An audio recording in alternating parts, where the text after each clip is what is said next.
Thucydides is presented as inevitable, as the natural logic of international relations reasserting itself. And faced with this logic, there is a strong tendency for countries to go along to get along, to accommodate, to avoid trouble, to hope that compliance will buy safety. Well, it won't. So what are our options? In 1978, the Czech dissident Václav Havel, later president, wrote an essay called The Power of the Powerless.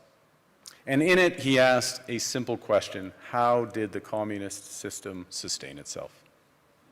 And his answer began with the greengrocer. Every morning, this shopkeeper places a sign in his window: "Workers of the world unite." He doesn't believe it. No one does. But he places the sign anyway to avoid trouble, to signal compliance, to get along. And because every shopkeeper on every street does the same, the system persists. Not through violence alone, but through the participation of ordinary people in rituals they privately know to be false. Havel called this living within a lie. The system's power comes not from its truth, but from everyone's willingness to perform as if it were true. And its fragility comes from the same source. When even one person stops performing, when the greengrocer removes his sign, the illusion begins to crack. Friends, it is time for companies and countries to take their signs down. For decades,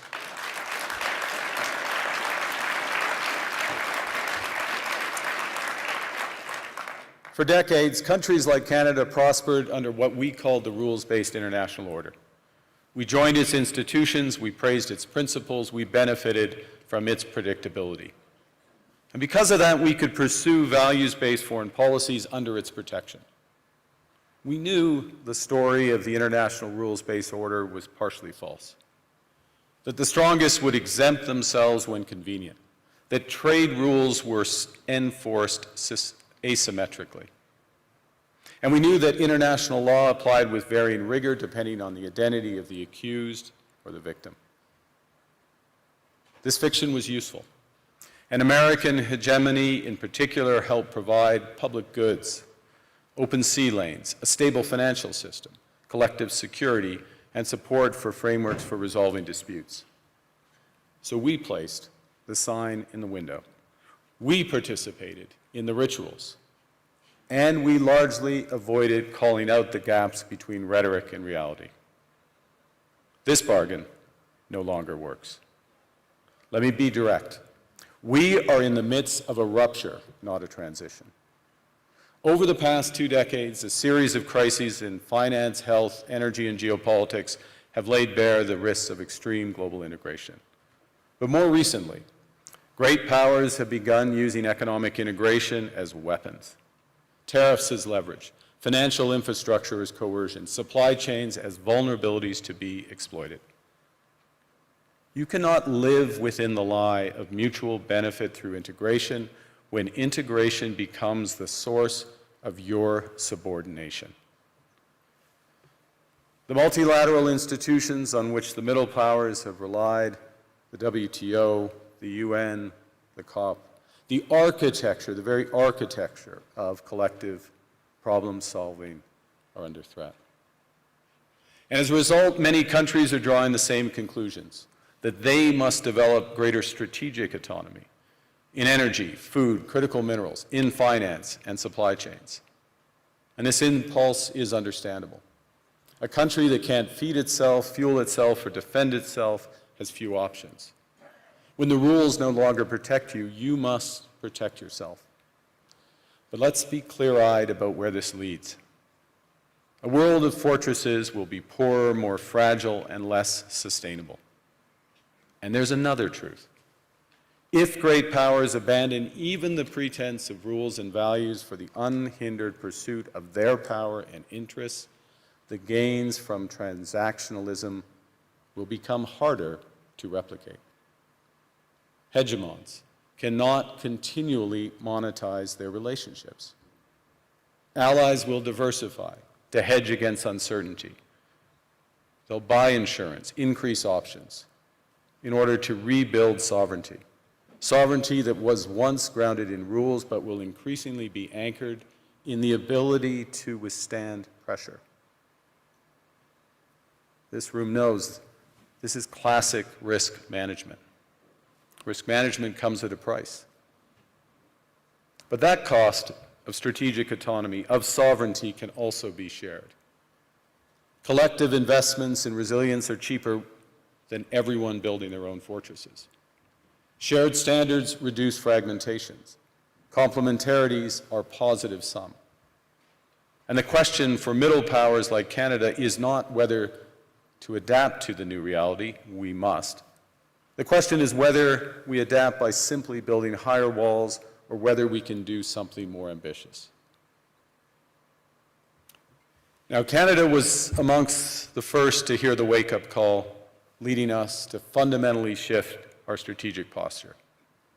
Canadians know that our old, comfortable assumptions that our geography and alliance memberships automatically conferred prosperity and security, that assumption is no longer valid. And our new approach rests on what Alexander Stubb, the President of Finland, has termed value-based realism. Or to put another way, we aim to be both principled and pragmatic. Principled in our commitment to fundamental values, sovereignty, territorial integrity, the prohibition of the use of force except when consistent with the UN Charter, and respect for human rights. And pragmatic in recognizing that progress is often incremental, that interests diverge, that not every partner will share all of our values. So we're engaging broadly, strategically, with open eyes. We actively take on the world as it is, not wait around for a world we wish to be. We are calibrating our relationships so their depth reflects our values. And we're prioritizing broad engagement to maximize our influence. Given the fluidity of the world at the moment, the risks that this poses, and the stakes for what comes next.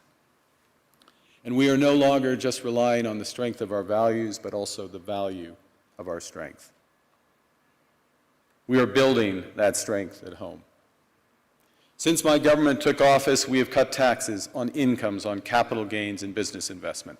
We have removed all federal barriers to interprovincial trade.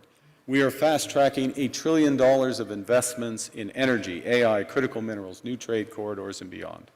We're doubling our defense spending by the end of this decade, and we're doing so in ways that build our domestic industries.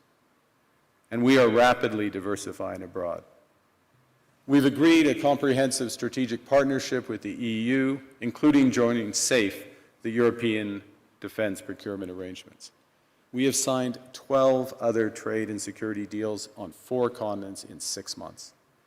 In the past few days, we've concluded new strategic partnerships with China and Qatar.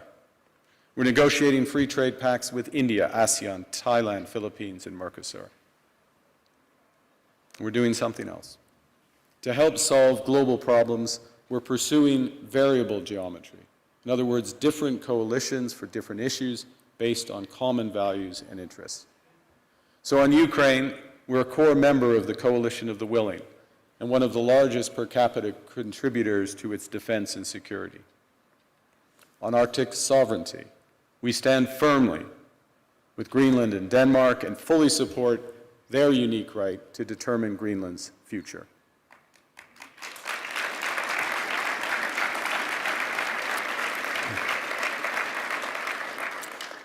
Our commitment to NATO's Article 5 is unwavering. So we're working with our NATO allies, including the Nordic-Baltic Gate, to further secure the alliance's northern and western flanks, including through Canada's unprecedented investments in over-the-horizon radar, in submarines, in aircraft, and boots on the ground, boots on the ice. Canada strongly opposes tariffs over Greenland and calls for focused talks to achieve our shared objectives of security and prosperity in the Arctic. On plurilateral trade, we're championing efforts to build a bridge between the Trans-Pacific Partnership and the European Union, which would create a new trading bloc of 1.5 billion people. On critical minerals, we're forming buyers' clubs anchored in the G7 so that the world can diversify away from concentrated supply. And on AI, we're cooperating with like-minded democracies to ensure that we won't ultimately be forced to choose between hegemons and hyperscalers. This is not naive multilateralism, nor is it relying on their institutions. It's building coalitions that work, issues by issue, with partners who share enough common ground to act together. In some cases, this will be the vast majority of nations. What it's doing is creating a dense web of connections across trade, investment, culture, on which we can draw for future challenges and opportunities. I argue the middle powers must act together because if we're not at the table, we're on the menu. But I'd also say that great powers can afford for now to go it alone. They have the market size, the military capacity, and the leverage to dictate terms. Middle powers do not. But when we only negotiate bilaterally with a hegemon, we negotiate from weakness. We accept what's offered. We compete with each other to be the most accommodating. This is not sovereignty. It's the performance of sovereignty while accepting subordination. In a world of great power rivalry, the countries in between have a choice: compete with each other for favor, or to combine to create a third path with impact. We shouldn't allow the rise of hard power to blind us to the fact that the power of legitimacy, integrity, and rules will remain strong if we choose to wield them together. Which brings me back to Havel. What does it mean for middle powers to live the truth? Well, first, it means naming reality. Stop invoking rules-based international order as though it still functions as advertised. Call it what it is: a system of intensifying great power rivalry where the most powerful pursue their interests using economic integration as coercion. It means acting consistently, applying the same standards to allies and rivals. When middle powers criticize economic intimidation from one direction but stay silent when it comes from another, we are keeping the sign in the window. It means building what we claim to believe in. Rather than waiting for the old order to be restored, it means creating institutions and agreements that function as described. And it means reducing the leverage that enables coercion. That's building a strong domestic economy. It should be every government's immediate priority. And diversification internationally is not just economic prudence, it's a material foundation for honest foreign policy, because countries earn the right to principled stands by reducing their vulnerability to retaliation. So Canada. Canada has what the world wants. We are an energy superpower. We hold vast reserves of critical minerals. We have the most educated population in the world. Our pension funds are amongst the world's largest and most sophisticated investors. In other words, we have capital, talent. We also have a government with immense fiscal capacity to act decisively. And we have the values to which many others aspire. Canada is a pluralistic society that works. Our public square is loud, diverse, and free. Canadians remain committed to sustainability. We are a stable and reliable partner in a world that is anything but. A partner that builds and values relationships for the long term. And we have something else. We have a recognition of what's happening and a determination to act accordingly. We understand that this rupture calls for more than adaptation. It calls for honesty about the world as it is. We are taking the sign out of the window. We know the old order is not coming back. We shouldn't mourn it. Nostalgia is not a strategy. But we believe that from the fracture, we can build something bigger, better, stronger, more just. This is the task of the middle powers. the countries that have the most to lose from a world of fortresses and a most to gain from genuine cooperation. The powerful have their power, but we have something too. The capacity to stop pretending, to name reality, to build our strength at home, and to act together. That is Canada's path. We choose it openly and confidently, and it is a path wide open to any country willing to take it with us. Thank you very much.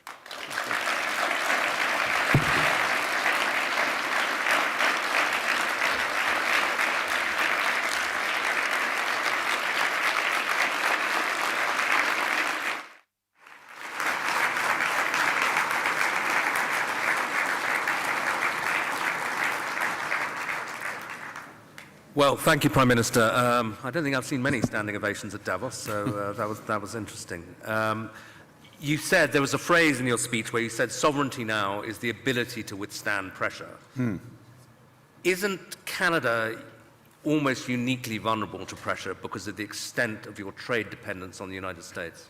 Well, the proof is that we have been able to withstand the pressure, and there has been considerable pressure.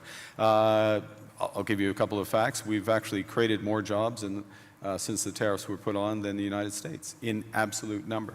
Economy is growing at the second fastest rate within the G7. That's not, there are pockets of extreme pressure without question in Canada. But headline, we're reacting.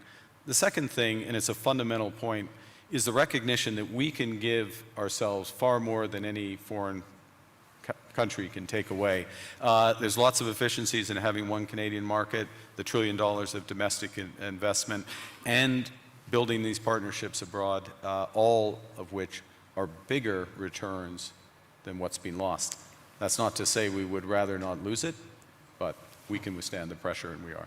And I was interested that you said basically the old world's not coming back. So you're not seeing this as a period where you just have to get through and normalcy will return.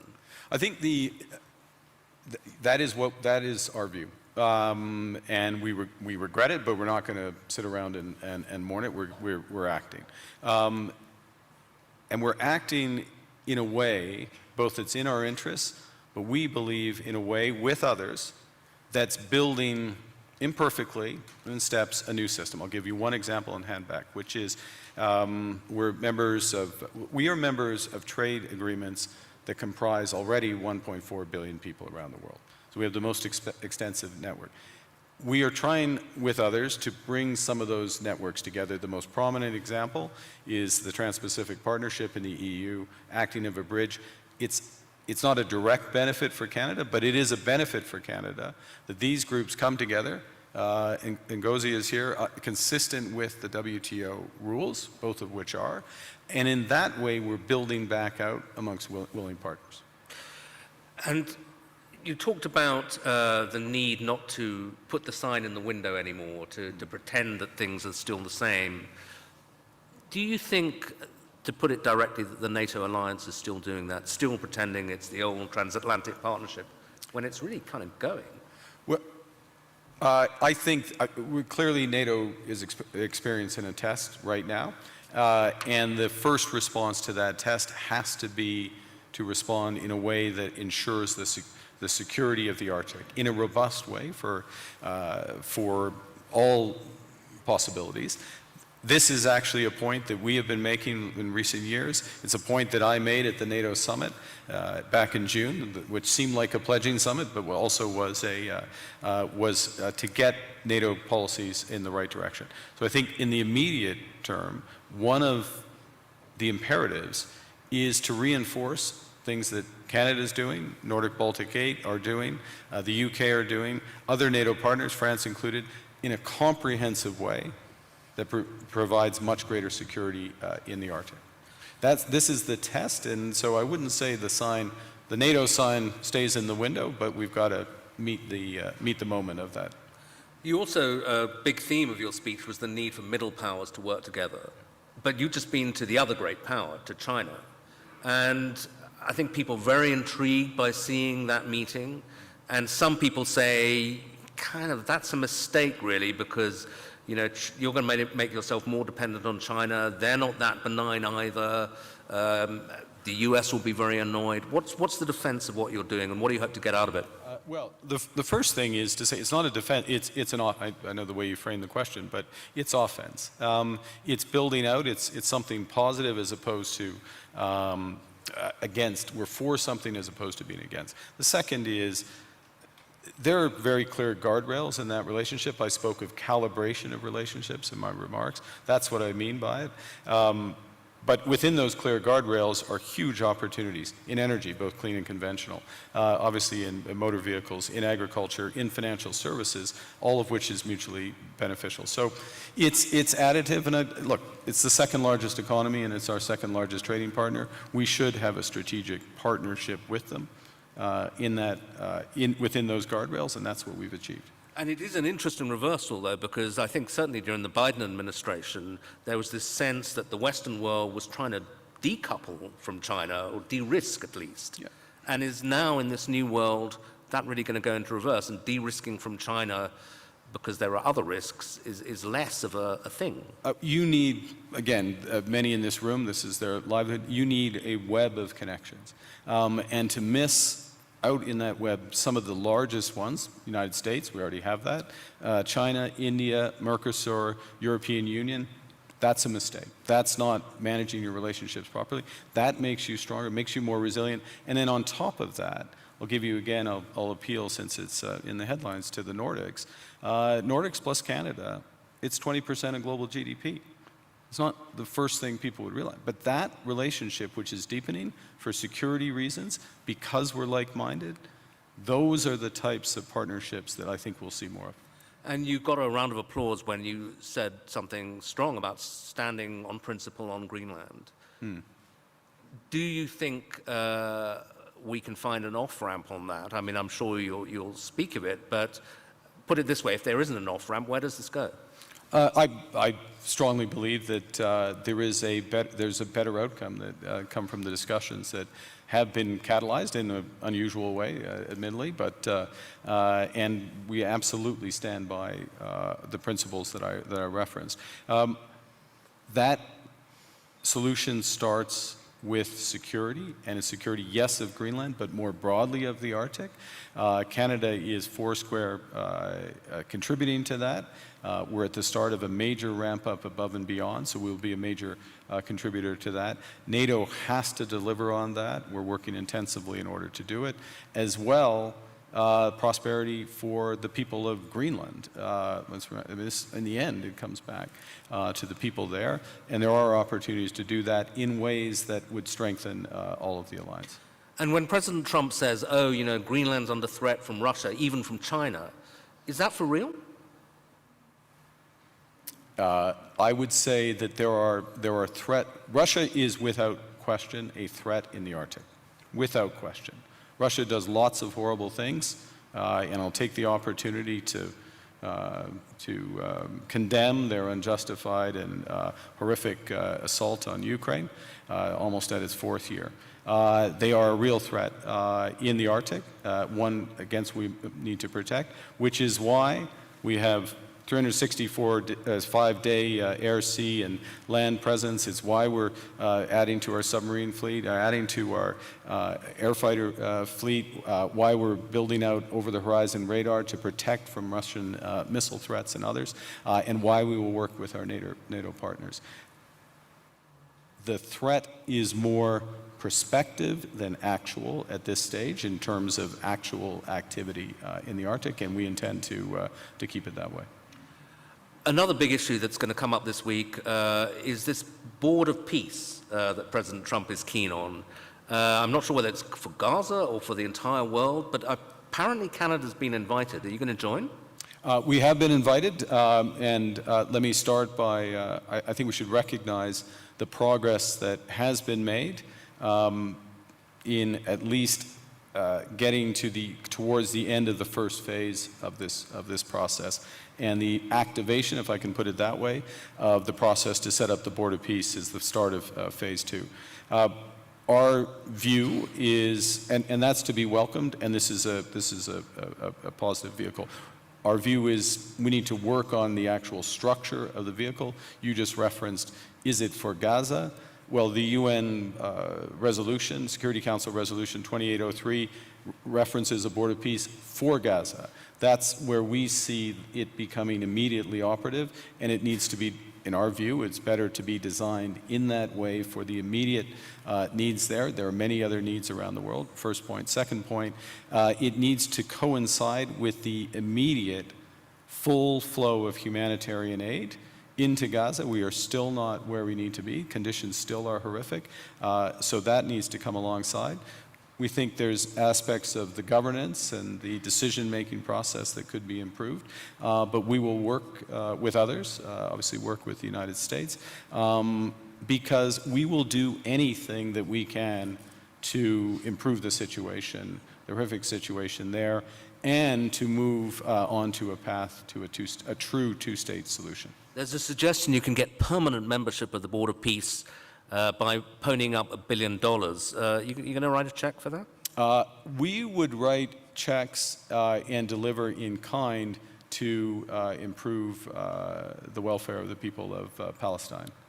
But we want to see it delivered direct to those outcomes promoting peace, and so the mechanics and how it works that way. Okay, final question. President Trump and a lot of people who agree with him condemn globalism a lot. And I suspect, you would be the kind of epitome of a globalist. You worked for Goldman Sachs, I believe. You were a central banker. You're comfortable and lived in several countries. Is globalism, first of all, is it a thing, and is it over? I think, well, look, understanding how the world works, having an appreciation for other cultures, understanding the connections, and being able to, or at least appreciating ways that how we connect, whether it's through technology, trade, investment, culture, can enrich our lives, and that's a good thing, and also help solve problems. Being detached from where you live and the broader needs of society, there is an epithet for that. I don't know that the G word is the one. There's certainly what we're finding, and to go back to the points I was making, is that there are a number of like-minded countries that want to work through partnership to achieve those goals for their citizens and for the world more broadly. The call is for more to recognize what's really going on right now, and to pool their resources to the benefit of citizens. So it won't be global, it won't cover the globe, but it will be more powerful. Okay, Prime Minister, thank you very much indeed. Very much.